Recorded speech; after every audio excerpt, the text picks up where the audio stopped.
Hi children, wishing you a great day. Now let me give a short recap of last class. And now I'm going to explain the important question answers. What are the causes of soil erosion? A sudden burst of excessive heavy rainfall results in a large runoff of surplus of water. Surplus means excess of water is the principal factor of soil erosion, the main factor for soil erosion. And the other causes for the soil erosion of our precious soil are slope of the land, the natural protective coat of vegetation, the existence of ruts along which water flows fast. So these are the 4 points important for the causes of soil erosion. Second one, how can soil erosion be prevented? Here also we have 4 points. The measures that should be taken to prevent soil erosion are the terracing of the land, means cultivating in different level of lands, the construction of bunds to check the flow of water, the contour cultivation means cultivation done in same level of land, and planting of appropriate types of vegetation. Alright, now let me start with today's class. I hope you all have your readers at hand, and please watch and listen to the video carefully.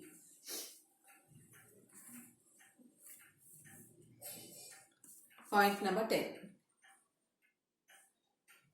Water is the basis of all life. So, water is important for all life. Water is the basis of all life. Every animal and every plant needs water.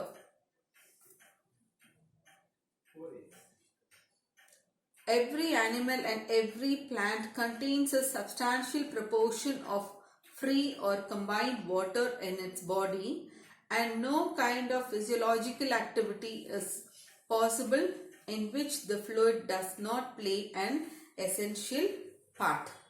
Every animal and every plant contains a considerable important amount of free or combined water in its body.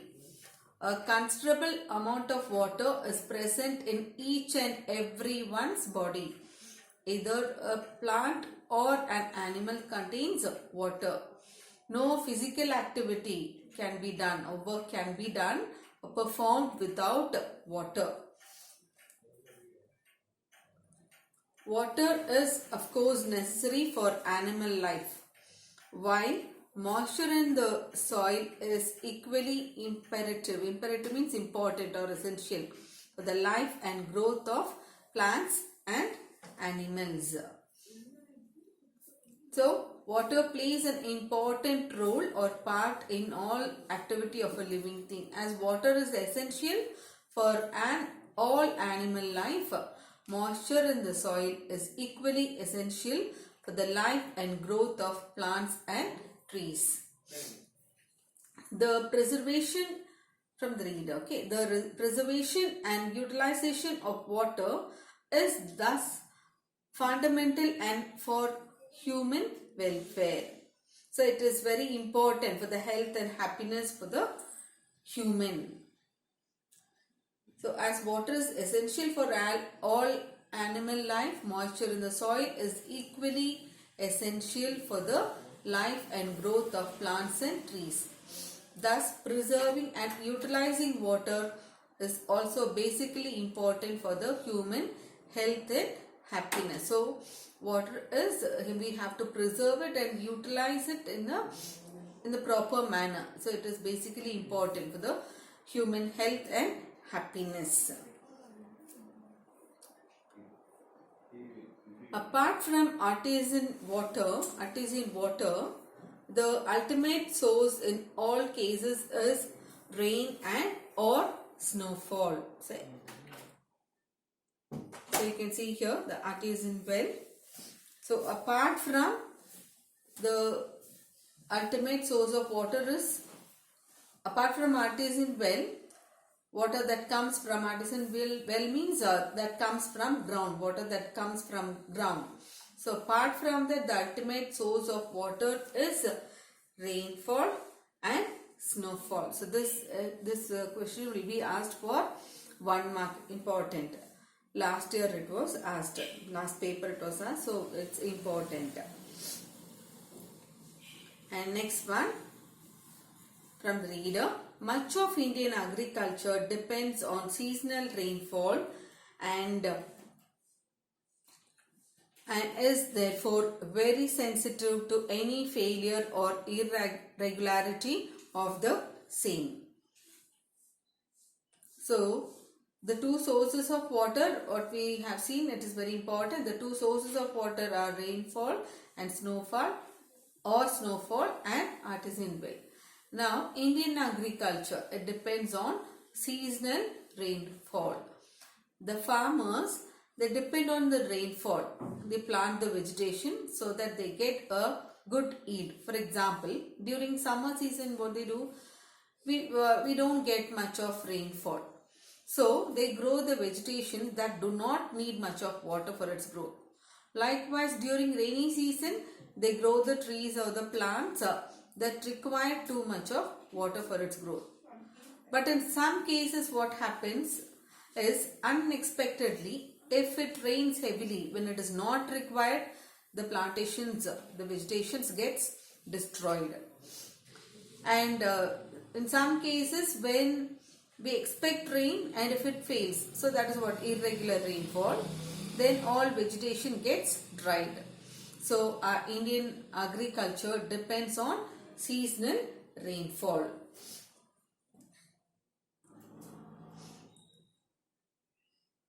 So the problems of soil erosion and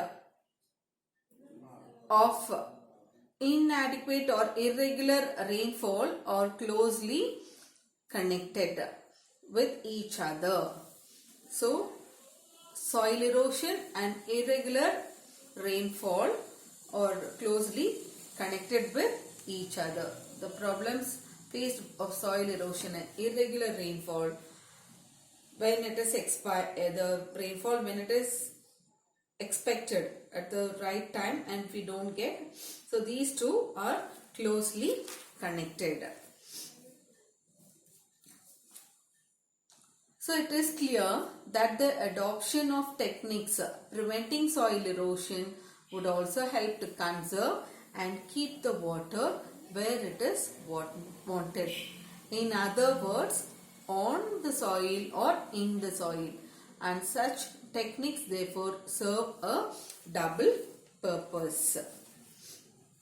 So it is clear that we have to adopt the techniques of prevention of soil erosion, which would help us to preserve and keep the water where it is wanted.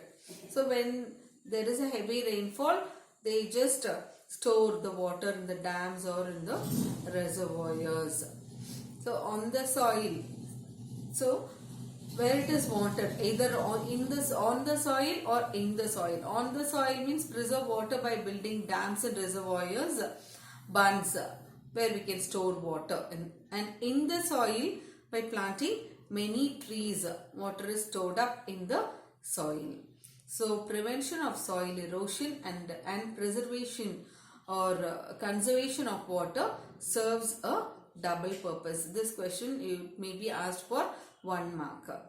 So preservation of soil erosion and prevention or the conservation of water serves a double purpose. Now coming to the 11th point. It is evident, however, that in a country having only a seasonal rainfall, an immense quantity of rainwater must necessarily run off the ground. So it is very obvious, it's very clear that in a country where cultivation depends only on a seasonal rainfall, a very large and great quantity of water or rainwater would sure run off the ground as a waste. So it is very important that we have to preserve the water. Preserve and avail it beneficially. So where they preserve, already we have seen they preserve the water in the dams or reservoirs. They build the bunds and plantations, planting too many vegetations. All these the other techniques for preserving water or conservation of water. So the the collection and utilization of this water is therefore of much importance. Much of it flows down into the streams and rivers and ultimately finds its way to the sea. So much of the water, the rainwater, it flows down into the streams and rivers and they finally end up to the sea.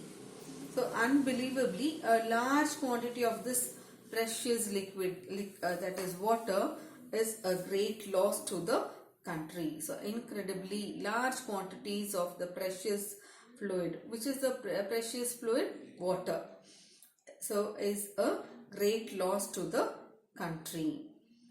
The harnessing of our rivers. Harnessing means controlling and putting into use.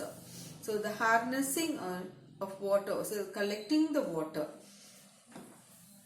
the waters of which now mostly run to waste, is a great national problem which must be considered and dealt with on national lines. So the water we can see here, it runs to a waste. So this is a national problem. So collecting the water that runs off as a waste and putting into use rightly in a proper manner is very, very important. If not, this runoff of water as a waste is a national problem which should be very seriously dealt with on national lines. Why? Because it's a national loss and immediate measures should be taken to preserve that water.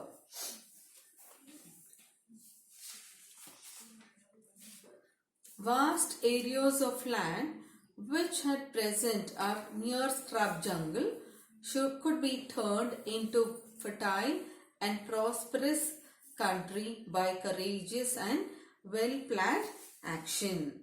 So here we saw scrub jungle. What is scrub jungle? It is a large area of land covered mainly with bushes and small trees. So in the picture you can see scrub jungle, a large area of land which is covered mainly with bushes and small trees. So through a well-planned action, the large area of land which is considered to be a scrub jungle can be turned into a fertile land so that a country too can prosper through it. Today I am winding up with these 2 points. Read from point number 1 to 11 without fail. Twice at least please read it. And today's home assignment, learn and write question number 10 and 11 in your class. The homework, first learn and then write. And classwork, write the same question answer 10 and 11 in your classwork. And most of you children, yesterday I just called few children and simply writing the test, copying from your guide. It is not fair. It is for your good we are doing all those. And if you try to cheat like this, you have to face the consequences. So please learn and then attend the question, the test paper. Did you understand? And today, like yesterday's homework, I told you to post today by evening, because I have to correct all the test papers and all. So evening after 6 o'clock you post yesterday's homework. Clear? Okay. Thank you.